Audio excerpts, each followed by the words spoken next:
Optimal health for high performers. This is the Health Upgrade Podcast with Dr. Nawaz Habib.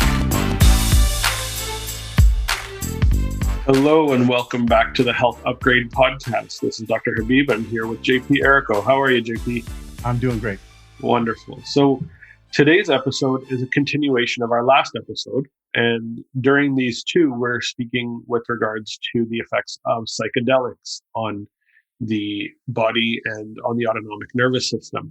Now, psychedelic drugs, psychedelic medications and their uses do have some potential negative or consequential effects here. And so just before we kind of get into the content of today's episode again, we want to start with a bit of a disclaimer. JP, why don't you go ahead with that? Sure. And it's important what you just said about the fact that psychedelics were at one point in time medications. They were used in research only. And so much the same way we don't regularly go out and buy drugs that are in development because only 1 out of 100 of them ever actually make it into the clinic because of safety issues and otherwise.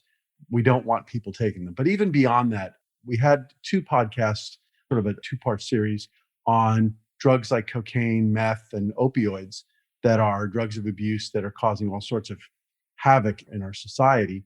And we disclaimed that the use of those drugs was very bad, and the consequences were sort of self-evident that that was the case. In the case of psychedelics, it's a little more nuanced.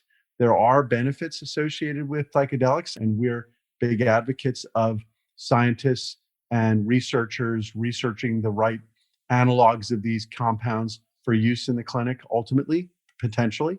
But we are absolutely not in favor of people using the current versions of these psychedelics to self-medicate or otherwise treat conditions, and certainly not for use as an enjoyable thing, something that they're doing for recreation.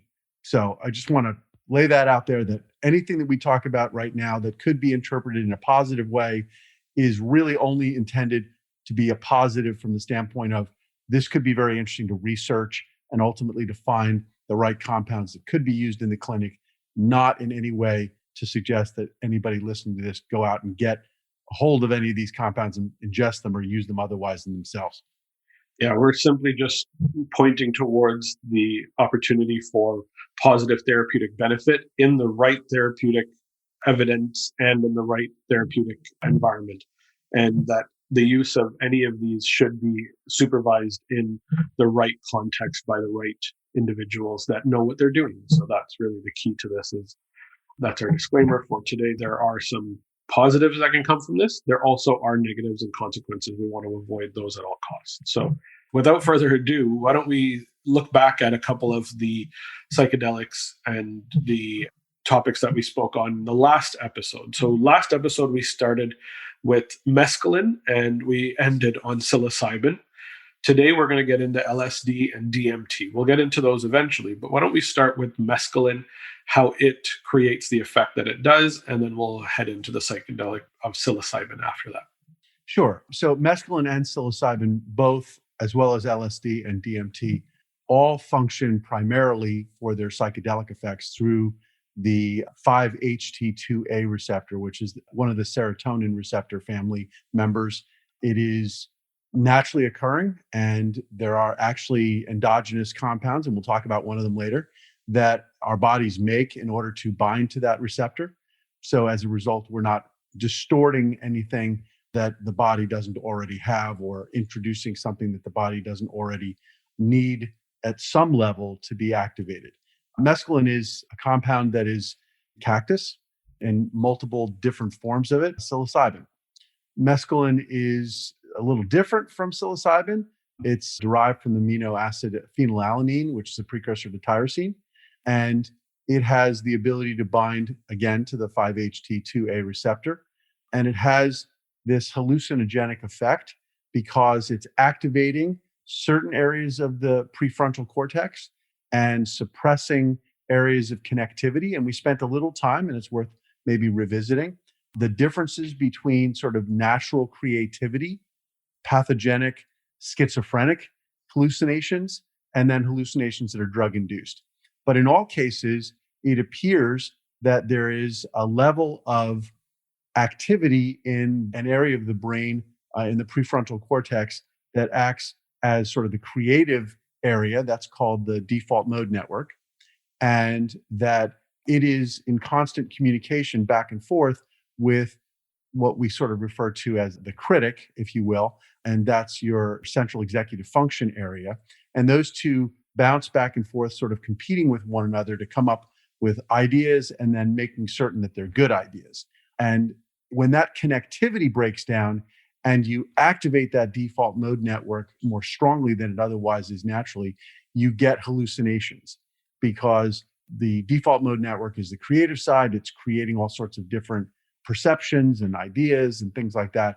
And what ends up happening is there's no governor, if you will. There's no brake pedal on that process. So it's all gas and no brake pedal. In the case of schizophrenia, it's constant. It's a pathology that's not getting better. In the case of hallucinations due to drugs or otherwise, they are transient, but they can feel extremely real. And that's probably one of the more dangerous aspects of it, is that you lose a sense of reality. You enter an altered reality state in which you are perceiving things differently from the way other people perceive them.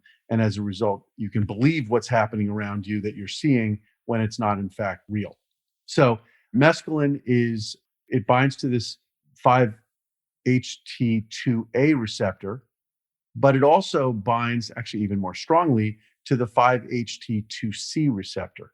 And what we talked about last time was that binding to this 5-HT2A receptor can be, in theory, activating of the immune system. And in fact, peripherally, it is activating of the immune system. But it appears that the binding to the 2C receptor modulates that somewhat. And as a result, the net effect may be to be anti-inflammatory. So mescaline is an agent that is illegal in the United States. Again, just to reinforce the point, not suggesting that anybody use it, but it does activate certain areas of the brain that are normally there to be activated, not in any way, shape, or form as strongly as mescaline does, but it does have the ability to activate pathways in the brain that are necessary. And so if you have the scientific hope is that we will be able to find compounds that activate these receptors, that activate the pathways that are necessary in patients where those are faulty, and that we can restore proper function to them without having the attending hallucinogenic effects or other negative effects that may be part of the drug. That's absolutely right. And just a little side note for those who are unaware, mescaline is the compound found in the cactus, and this is traditionally in the indigenous population known as peyote. Mescaline can be synthesized outside of that within the lab, and that is often what's utilized in the therapeutic sense or in the research that we are now looking at. Exactly. Psilocybin is not that dissimilar from mescaline. They are separate compounds, but they're derived again from the amino acid, one of the amino acids. In this case, I think it's tyrosine. And psilocybin, which is the chemical compound in the mushrooms, actually isn't the drug itself. It's a prodrug. It is converted into another compound called psilocin, which is actually what survives in the body. And again, it binds to the 5-HT2A receptor, but it also binds to the 5-HT1A receptor, which makes it a little different from mescaline in that mescaline is binding to the 5-HT2C receptor. It has similar hallucinogenic effects because of the 5-HT2A receptor, but it has a little bit of a different effect on the experience that you have while having that hallucinogenic experience. It also has the ability to bind to other receptors that other hallucinogenics don't. For example, the histamine receptor. So that is a pretty strong pro-inflammatory pathway. And so it does appear that, at least with respect to the histamine pathways, it's pro-inflammatory. Whether or not it's also anti-inflammatory because of other effects is yet to be determined. Part of the reason why we advocate for study. And the drug has been around for a long time. It was first synthesized artificially by Sandoz and by a researcher by the name of Hoffman. And they actually sold the drug as indocybin to be used in research. And some of the things that were discovered in the research that was done is that in addition to the serotonin receptors and the histamine receptors, it also seems to alter glutamate activity. Glutamate is another neurotransmitter. In this case, it's the primary excitatory neurotransmitter in the brain. The thought is that the activation or modulation of this glutamate activity actually is the reason for users having what's referred to as this subjective experience of ego dissolution, becoming one with the universe, where you sort of lose connection with what's you and what's not you. So that appears to be sort of a unique experience associated with psilocybin versus some of the other drugs, although you do hear about that with LSD and other things. The final thing I'll say about it is that the other thing that psilocin does in the body is it's ideally broken down by the same mechanisms that break down neurotransmitters. That's monoamine oxidase, or MAO. And those of you out there who are familiar with sort of that first generation of antidepressants, you know of MAOIs.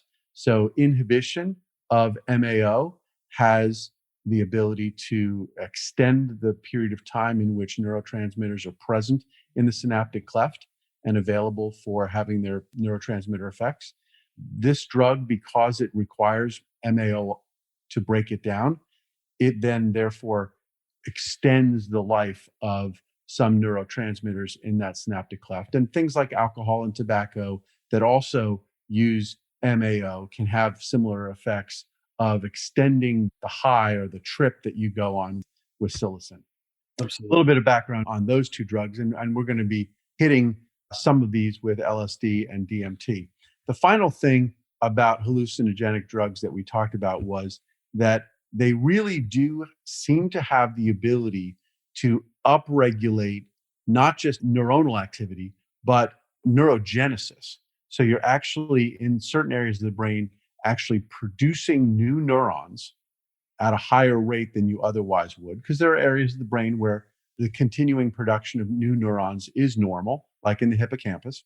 And not only are we producing these new neurons, but we're creating new synapses. We're making new connections at a faster pace.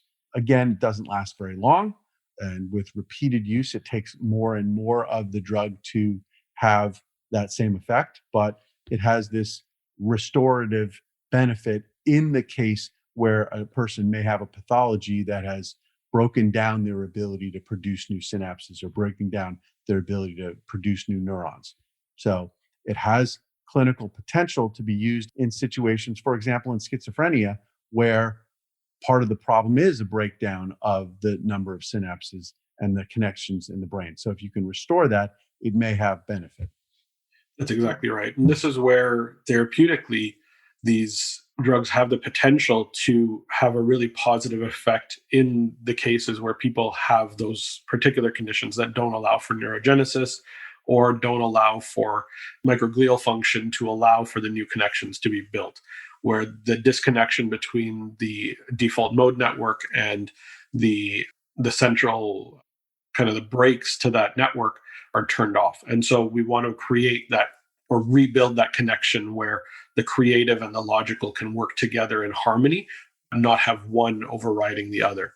And so that's a really important piece of the puzzle here.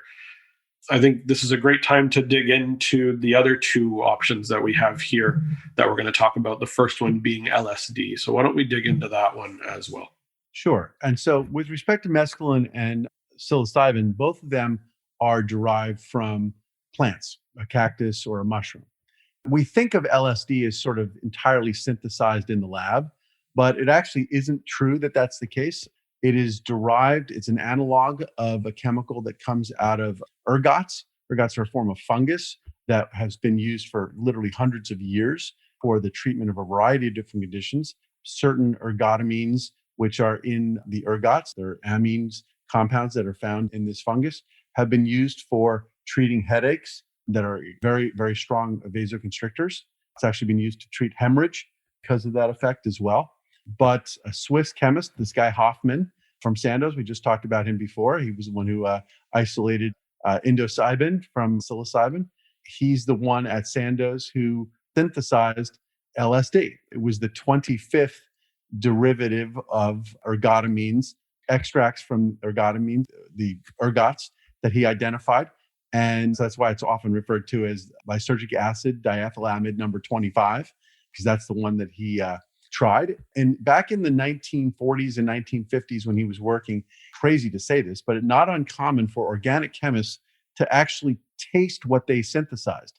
That was one way. I mean, we could look at the color of it. We could do all sorts of analyses, but back then they didn't have the same tools that we have today. So they sort of tasted things to know what they had formed with their chemical reactions, which is crazy because of possibility of toxins, et cetera. And this is a perfect example. In fact, I think back in the 1940s and 1950s, the life expectancy of an organic chemist was barely out of their 50s because of all the things that they were tasting and putting into their bodies, having a toxic effect. But in any event, Hoffman tasted this ergot and found and described a pretty profound hallucinogenic effect that he was having, where colors were distorted, shapes were distorted, his visual perception was altered. And he didn't do anything about it other than make note of it. But several years later, he decided to synthesize it again and really took what we would call the first real trip on LSD. And he tried to ride his bicycle home. It was a time when bicycles were the mode of transport. And he had quite an acid trip along the way, then became publicized and other people heard about it and started using it. Now, again, this is another drug that was developed and used in research. So it was actually marketed as something called Delicid in the late 1950s and early 1960s. And there was a psychiatrist named Humphrey Osmond, who actually is the person who coined the term psychedelic. And he used it and wrote about it, and to some extent was very clinical about its effects. And so he was a big advocate for using it.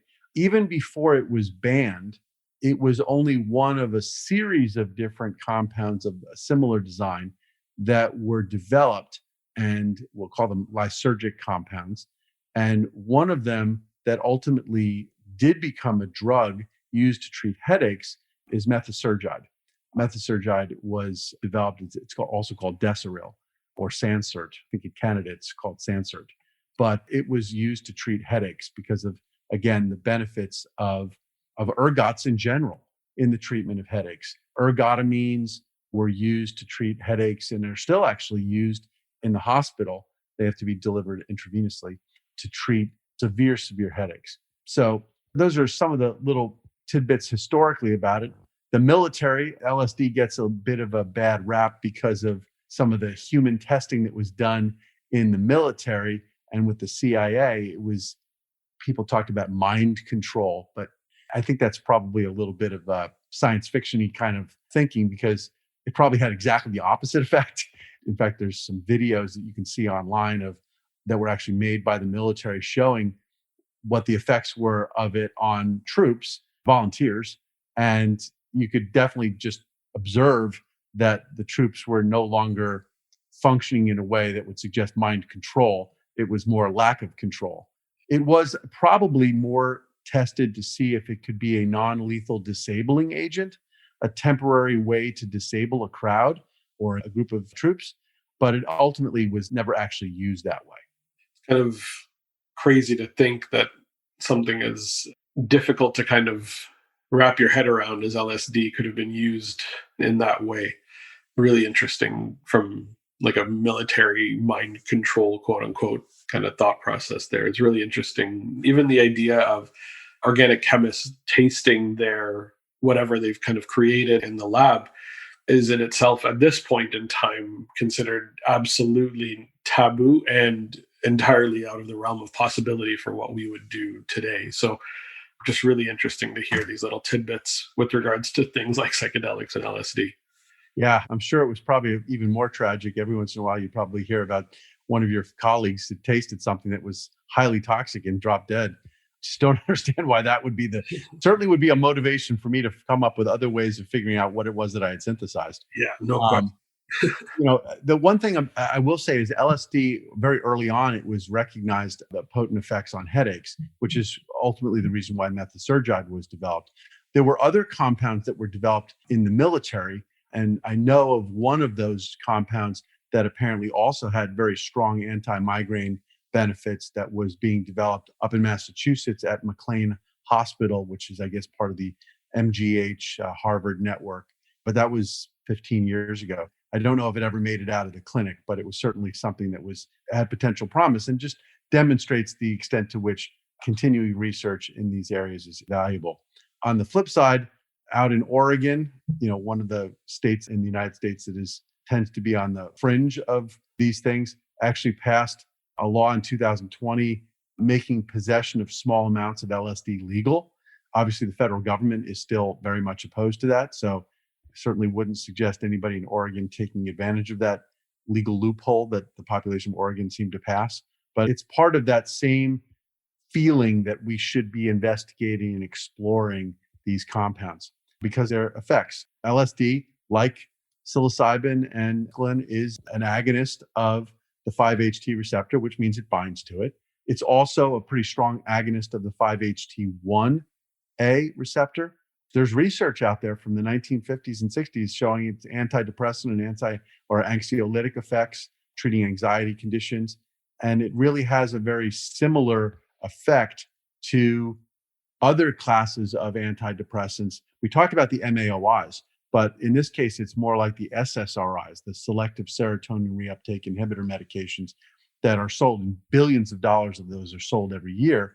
I wonder whether or not LSD analogs might actually be somewhat safer than SSRIs and perhaps maybe scientifically better grounded. I know there's a lot of research right now suggesting that the neurotransmitter rationale or mechanism of depression is under fire. I don't know that it's entirely true we should be throwing it out with the bathwater, but I think that there is some reason to explore it in another direction. Yeah, I completely agree. And I think if we can find ways to actually help people without risking a lot of potential health challenges and do so with natural tools where possible, I think we should be exploring that at all costs. Yeah, there are some risks with LSD as a compound itself. It's probably the one of the hallucinogenic drugs that has some potential to be addictive. Because each one of these hallucinogenic compounds binds to the 5-HT2A receptor to produce the hallucinogenic effects, but it also has other off-target binding potential. We talk about the 5-HT1A receptor in the case of LSD, but it also has the ability to bind to the dopamine receptor. And so there's a slightly higher potential for it to be addictive, although there's some reason to believe that the addictiveness of the dopamine receptor binding is offset by the 5-HT receptor binding. So still, again, more research to be done to truly see this. But as with most hallucinogens, there doesn't appear to be a high level of addiction other than people enjoying the experience. Some people hate it, but some people enjoy it. And as a result of enjoying the experience, they may choose to do it again. And again, with respect to any compound that hasn't been fully tested, it's a little risky. We do know that there is some level of tolerance buildup that occurs. So your brain and your body are resisting those effects and are becoming resistant means you need more of the compound to cause the same benefits. And so much research has to be done in order to figure out exactly what is happening with respect to those tolerance changes, the changes that are happening in the brain that cause that. We do know that the autonomic nervous system is affected by LSD, pupil dilation, increased blood pressure, even body temperature changes. And it's interesting because the direction of these modulatory effects on the autonomic nervous system are typically ones associated with headache condition. The fact that we have potential for LSD to be used as a treatment for headaches or an analog of it to be treated for headaches is interesting because it appears to be driving the autonomic nervous system modulation that's more associated with those conditions. So it may actually be able to teach us something about why the body is having those effects on the autonomic nervous system. It may be the body's attempt to prevent the headache, but There's something else that's driving the headache, and this response is secondary, and LSD just drives that response even further.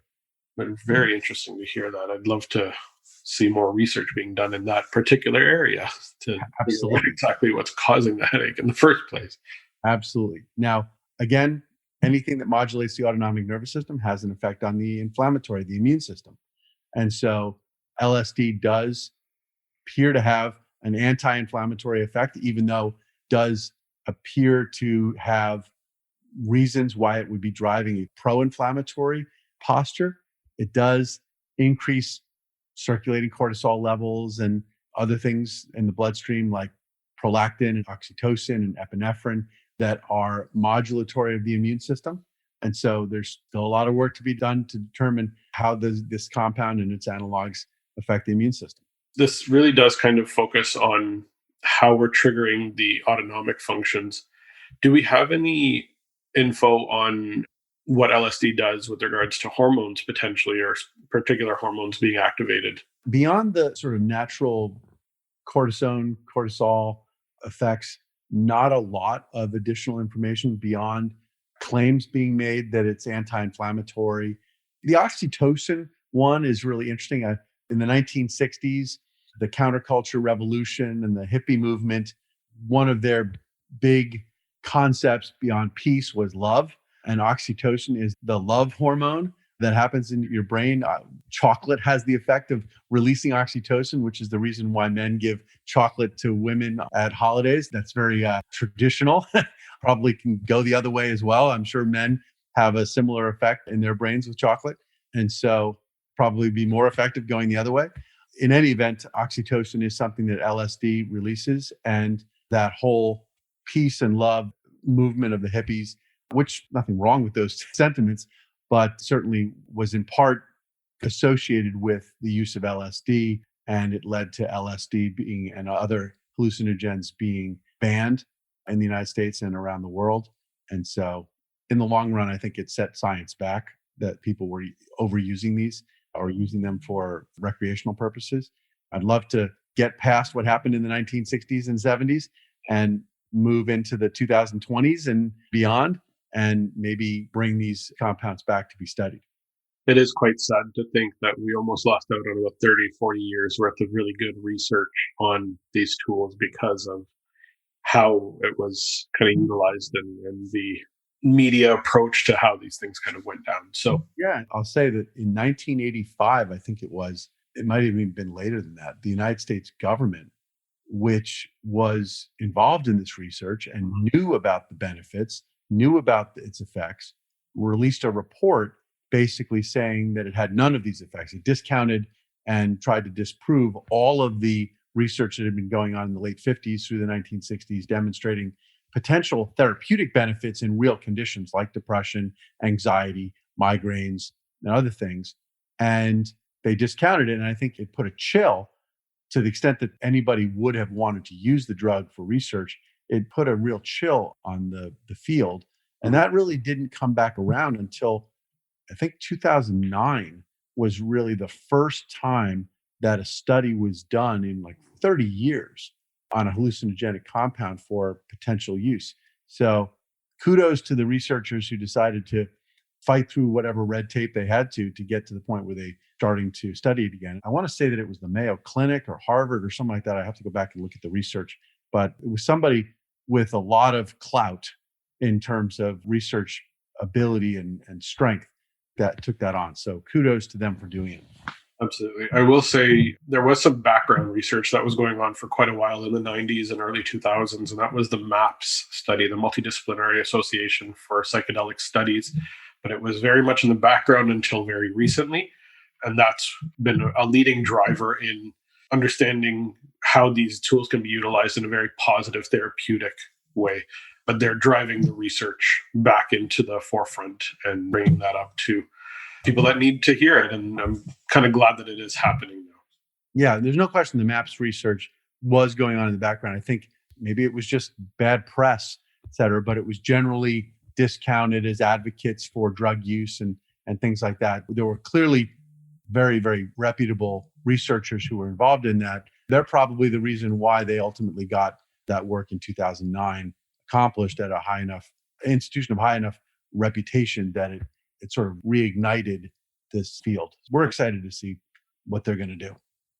Why don't we shift gears back to a naturally occurring substance that we can talk a little bit about, and that will be our last psychedelic that we're speaking of, which is ayahuasca, particularly DMT. Yeah, DMT is the active compound in ayahuasca. Ayahuasca is sort of a proprietary blend, if you will. Every shaman had its own or her own form of how to brew it. But basically, the root of it is a fibrous paste made from pounding the wood of a certain vine along with certain leaves. B. caapi is the vine. And it contains these alkaloids, DMT and others, that are orally active. Sometimes the brewing process extracts it and concentrates it. It's actually very similar to another compound. It's actually almost identical to a compound that was isolated from blight weed that comes from the Middle East. It's a semi-poisonous weed called Peganum harmala. And the chemical compound was called harmine. And harmine was ultimately shown to be exactly the same as the DMT or the ayahuasca active compound. But in Syria and the Middle East, it was considered to be a blight because cows and other grazing animals would get into it and eat it, and it would make them sick. It would give them probably an overdose, if you will, of the drug, the psychoactive compound. So interestingly, in the Middle East, it was not considered a drug, it was considered a blight. But in South America, the shaman, other people who used it had figured out how to extract a non-lethal or non-toxic dose of it. In the end, this has been around for thousands of years. And in the 1700s, the Spanish missionaries, the same groups that came across peyote and mescaline being used, they saw this being used and they considered it the devil's work. It was something that was sort of got its first bad rap from Western European explorers and missionaries. Whereas had that not had the religious overtones, it might have had a different rap. It was actually ultimately, like other compounds like peyote, it was allowed in modern religious ceremonies. So there are indigenous people religious ceremonies that incorporate these things, and is actually available in places like Bolivia and Brazil to be used if you're part of that religious movement. The only place where you can go and under supervision use these readily accessible is Jamaica. Jamaica is sort of well known for, probably not in a good way, but well known for marijuana and the sort of the jokes about that. But in Jamaica, their laws are far freer about these things. And so there are, we'll call them semi-medical retreats where people can go and use psilocybin and DMT. So DMT is the active compound. It's an analog of tryptamine, just the way many of the other hallucinogens are derived from an amino acid. It's actually a substance that's made in the human body. So you have the argument, if you are so inclined to say, that you're using an endogenously produced compound that's designed for intracellular binding to something called the sigma-1 receptor. The sigma-1 receptor is associated with activation of energy pathways in the cell for creating ATP and other things. DMT is a very short-lived compound. It lasts for only a matter of minutes, 5, 10, 15 minutes when it is injected or inhaled, so it's rapidly assimilated into the body. In order to extend the experience or the trip, people used brews and drank it like a tea so that they would have the slowing of the absorption requiring it to go through the gut. Like all of the hallucinogens, it binds to 5-HT2A receptor, but it also binds, much like mescaline and psilocybin, it binds to the 5-HT1A receptor and 2C receptor. But unlike them, it also binds to the 5-HT2B receptor. So it has a slightly different experience associated with it. Does it also bind anything with regards to dopamine and dopamine receptors? It does. I said before that LSD was somewhat unique. It was the first of the three that we had discussed before that binds to dopamine. Yes, ayahuasca does bind, or DMT does bind to dopamine receptors. But again, the 5-HT2C receptor binding appears to modulate any risk of addiction. So again, not seeing a lot of addiction associated with the use of ayahuasca or DMT. So you're seeing more of people enjoying the experience and potentially doing it again or wanting to do it again, but it's not an addictive drive with the withdrawal and whatnot. Some people enjoy the experience, but you're activating areas of the central nervous system that are creative. There are plenty of people who have bad trips, bad experiences. So it's dangerous. You are rolling the dice that you're going to have a bad trip. And it's not something where you can sort of shake your head or take an antidote and snap out of it. You're going to be there for the duration in a very, very bad experience. Absolutely. Now, does that mean that it doesn't have the therapeutic benefits that it might be conferring? I don't know. I don't know that there's been enough research to tell us whether or not only good trips lead to positive outcomes versus bad trips.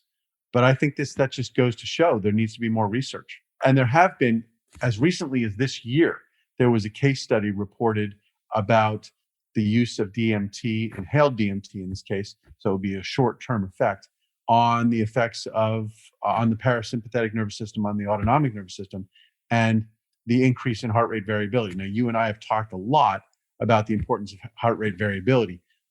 Heart rate variability, and we haven't actually talked about the specifics of what heart rate variability is. So let's take a moment to describe that. When your heart beats, most people think of your heart, if it's beating like a metronome, it's a very steady beat, that's a good thing. Turns out that that's not a good thing. Yeah. In fact, if your heart rate variability, the variation in the time between the beats, drops to zero, that is that's a sign that you need to get to the hospital right away, because you are very likely to have a heart attack or some major catastrophic problem. Yeah. So you want to have this change in heart rate. And typically, in most people, that is coordinated through respiration. So as you're breathing, you'll see an increase and a decrease in the variability, depending on whether you're inhaling, holding your breath, or exhaling. Again, this is tied to your autonomic function through your vagus nerve. And it has, again, DMT has the ability to increase that variability, which suggests an increase in parasympathetic activation, which is vagal tone. And so it appears that DMT has the ability to raise your heart rate variability and raise your vagal tone and give you all the benefits associated with it.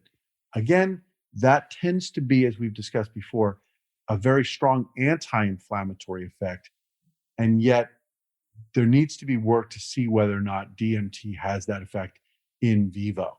There have been studies in Petri dishes and in vitro that have shown the ability of DMT and activation of that sigma-1 receptor pathway to reduce inflammatory cytokines. So things like TNF-alpha and IL-1 beta and IL-6 and IL-8, which are your typical monocyte-derived pro-inflammatory cytokines. It appears that DMT has the ability to reduce those, at least in vitro studies, which is consistent with the increase in vivo in that case study of increasing heart rate variability and parasympathetic tone.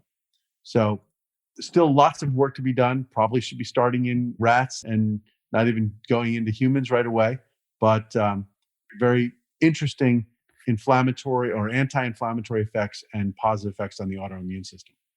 Just a quick little side note on the HRV piece and understanding HRV. So heart rate is beats per minute. HRV is a measurement of the average variability between number of milliseconds between beats of the heart. So it's a much more in-depth understanding. And the reason why a metronomic, very rhythmic heartbeat is bad is because it's not allowing for adaptability.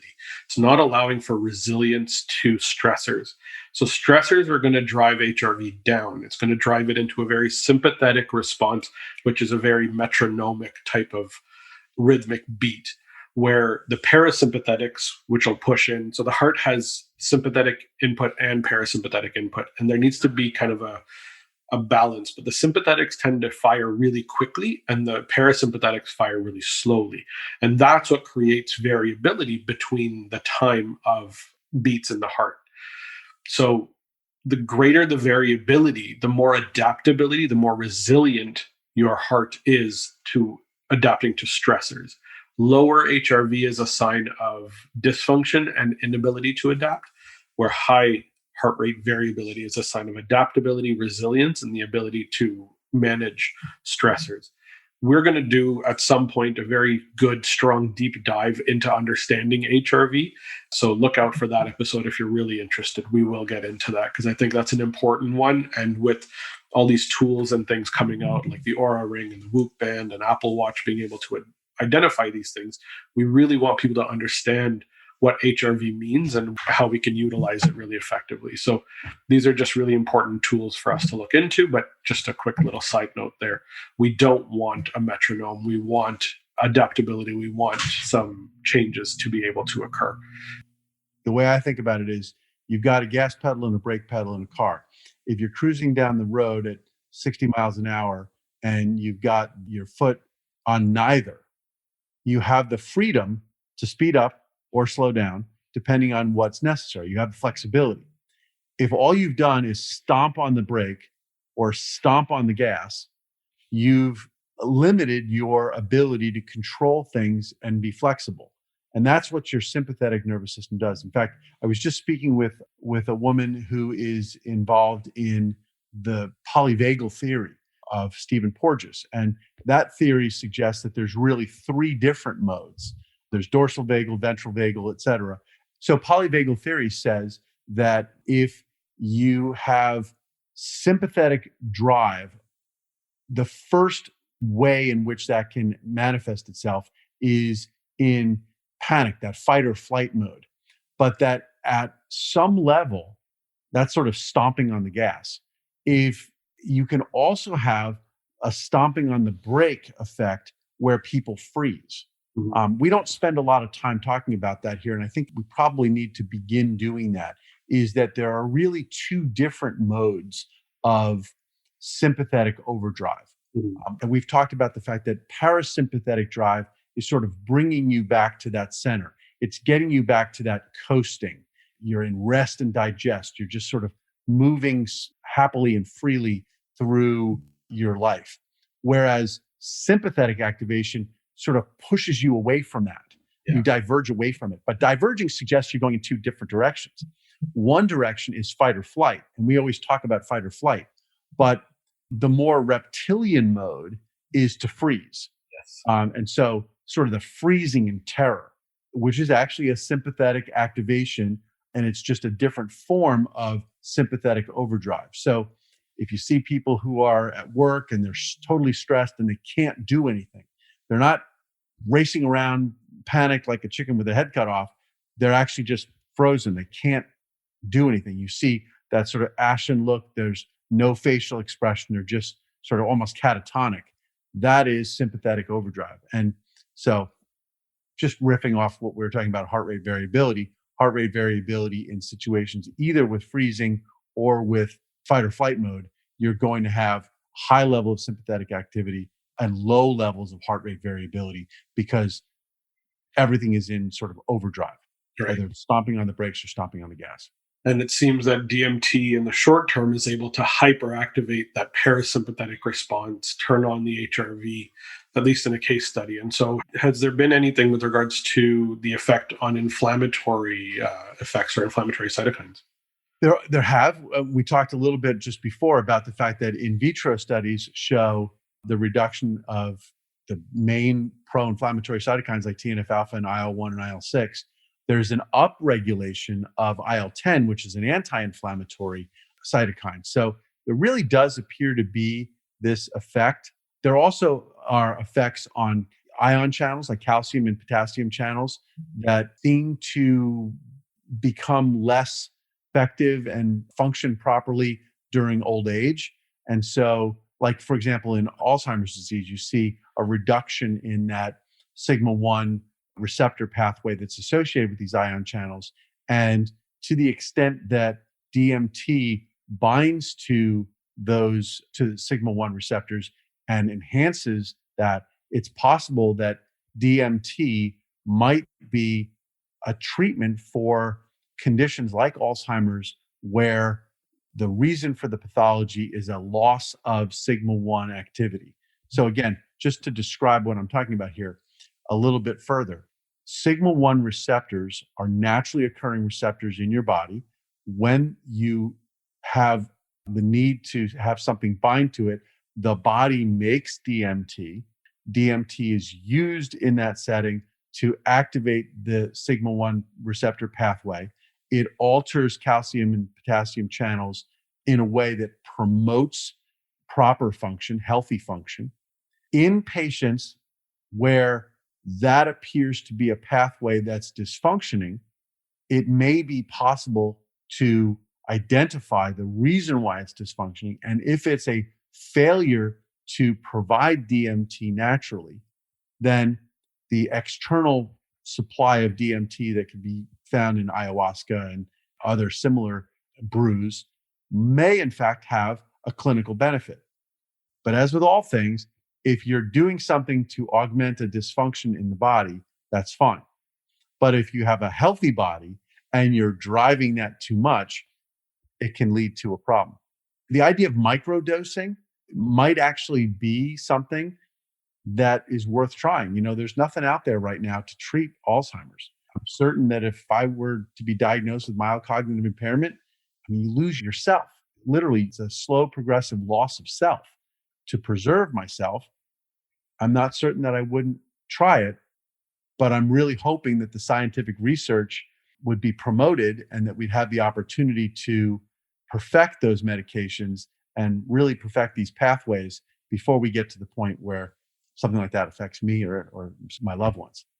Absolutely. And you know what? I think therapeutically, all four of these that we've kind of gone over, all four of this hallucinogens, the psychedelic drugs that we've gone through, have some real potential positive benefit in those that are both either suffering or looking for improvement in their overall health. And they need to be studied further. They need to be given much more attention because these are real positive potentials. That said, there are inherent risks overall with any of these, with the use of any of them. Bad trip or a negative reaction can occur. And so it needs to be done in a therapeutic or very safe environment. And so that's something that we would highly recommend that those who are looking to gain more information on this find therapeutic routes to follow if this is something that you're A, interested in doing, and B, none of these, we do not in any way advocate for recreational use of these tools, that these are purely therapeutic and still need to be studied significantly further. And just to riff on that, for anybody who would be otherwise inclined to use these drugs as recreational compounds, understand that by doing so, you're just perpetuating the problem or the difficulty in actually producing real therapeutic compounds that ultimately would help people. So unlike cocaine or opioids or meth, where the clinical use of opioids or meth in methamphetamines in ADHD and other things are already established, they're risky. I think that in the case of hallucinogens, abuse of those compounds, you're really having a chilling effect on what ultimately could help a lot of people who are in need. So if there's any degree of selflessness, I would say these aren't addictive drugs. So you're not really addicted to it. From my perspective, it's the equivalent of not getting out of the way of an ambulance. There's an ambulance on the way to the hospital with somebody sick or dying in it, and you're not getting out of the way so that they can speed that person to the hospital. Nobody does that. Everybody knows that's the wrong thing to do. So get out of the way your use of these drugs in a recreational capacity is the moral equivalent of driving slowly in front of a fire truck or an ambulance. Don't do it. Yeah, I'm going to say that's one of our hot takes that we'll ever have here on the podcast, but I think that's absolutely correct. We don't want to slow the progress here to support those who are really in need. And so I think that's an important note to kind of end on today. Any final thoughts at all with regards to the use of psilocybin, mescaline, DMT, or LSD in their therapeutic form? I think that there's great potential. And I'm a big believer in the right to try, which is here in the United States, a relatively new law or guideline that allows for the use of research materials. Drugs have not made it out of the clinical study phase to be used for people who have life-threatening or terminal conditions. I think that Alzheimer's disease qualifies.